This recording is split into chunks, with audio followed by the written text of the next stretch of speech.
अपन नगरी तेवा घर नगरी।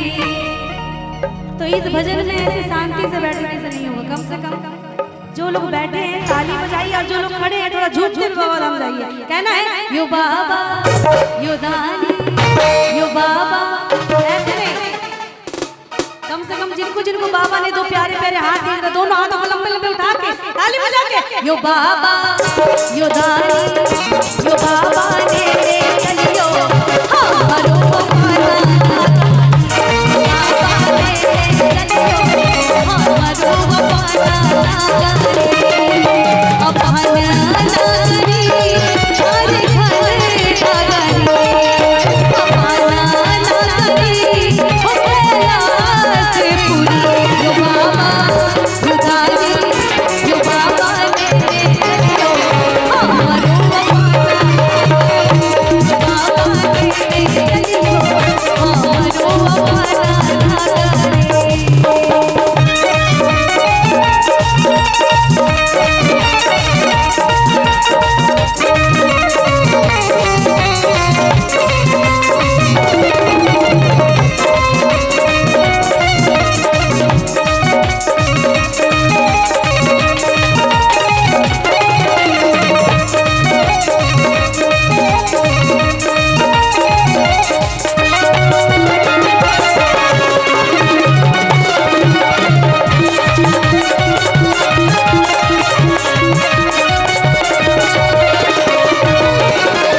रही के मगन मन रहिया में छन छन बोले बाबा बोला भाई, रही के मगन मन रहिया में छन छन बोले बाबा बोला भाई भाई।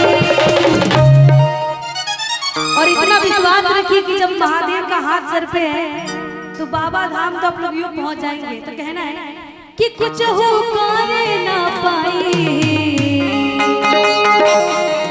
बोले शंकर भगवान की, फिर आवाज नहीं आया, थोड़ा जोर लगाइए, प्रेम से बोले शंकर भगवान की, बोले बैद्यनाथ की। और कहेंगे हो कुछ हो करे ना पाई, हो सुइया पहाड़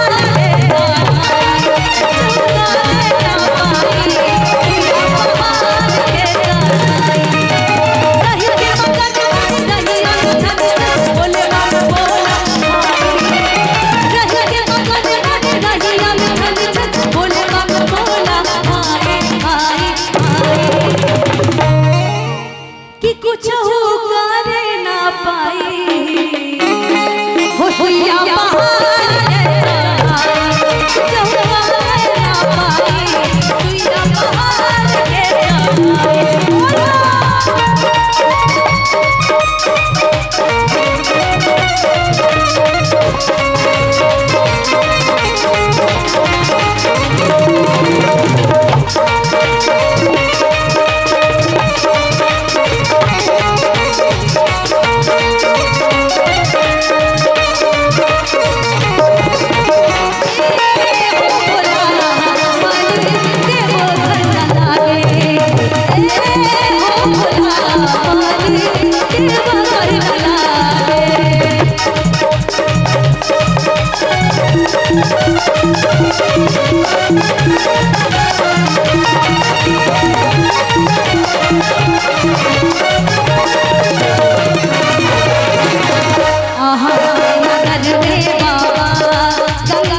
न ताली बजा रहे ना जयकारा में, तो जयकारा बोलते तो बोलते हाय नहीं, कम से कम बाबा का भजन है, ताली बजाइए और कम से कम जयकारा इतना जोर से लगाइए कि बाबा धाम तक आवाज पहुंचे। प्रेम से बोलिए शंकर भगवान की। और कहना है ताली बजा के, यो बाबा यो दानी यो भोला ले हमरो बाबा